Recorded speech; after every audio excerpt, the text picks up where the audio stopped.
இந்த பிசாசுங்கெல்லாம் எப்படி இருக்கும் தெரியுமா? பார்த்தா கண்டுபிடிக்கவே முடியாது. ஏதோ தேவலோகத்துல இருந்து உனக்காவே இறங்கி வந்த தேவதை மாதிரி இருப்பா. அவளை பார்த்த உடனே இந்த ரம்ப மேனக ஊர்வசின்றாங்களே, அவளுங்களுக்கு தங்கச்சி மாதிரி இருப்பா. அவ நடிக்கிற நடிப்புக்கு ஏதோ ஆஸ்கர் அவார்ட்னு சொல்றாங்களே, அத அவ கையில கொடுத்து சொத்த பூரா அவ பேர்லயே எழுதி வைக்கலாம்னு தோணும். அரைக்குறை ட்ரெஸ், அவுத்து விட்ட முடி, வாய் பூரா சாயத்தை பூசிக்கிட்டு பொய்ய பேசிக்கிட்டு ஜிங்கு ஜிங்குன்னு மினிக்கிட்டே வருங்க.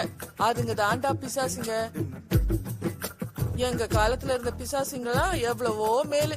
இப்ப இருக்கிற பிசாசுங்களா திறந்த வீட்டுக்குள்ள ஏதோ நுழையிற மாதிரி நுழையுதுங்க. ஒரு வாட்டி அதுங்க நுழைஞ்சிச்சுன்னு வை, நல்ல குடும்பத்தை நாஸ்தி பண்ணிடுங்க. அப்படியே நல்லவங்க மாதிரி முகத்தை வச்சுக்குங்க. ஆளை அப்படியே சுண்டி இழுக்கிற மாதிரி பாக்குங்க. கடைசியில கரெக்ட் பண்ணிடுங்க. ரொம்ப ஆபத்துடா. அவங்க கிட்ட எல்லாம் உஷாரா இருக்கணும்.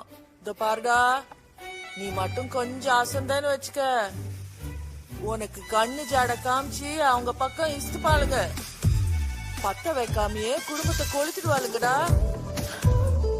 அப்படியே உன்னை முழுங்குற மாதிரி பார்த்து காதல்ன்ற வலையில உழ வச்சிருவாங்க. புசுன்னு சொன்ன நீ செத்த. பெரிய நாடகக்காரிடா அவங்களுக்கு. மேலேந்து கீழே வரைக்கும் எடை போட்டு நீ பலியாடுன்னு தெரிஞ்ச அப்புறம் தான் நம்பரையே குடுக்குங்க.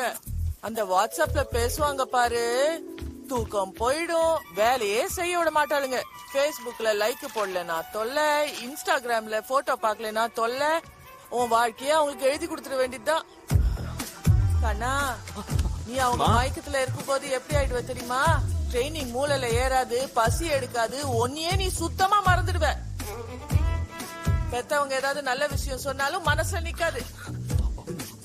யாரு இருந்தாலும் இல்லைனாலும் ஒருத்தி இருந்தா மட்டும் போதும் தோணும். அவ்வளவுதான். தரித்திரம் புடிச்சுன்னு அர்த்தம்டா.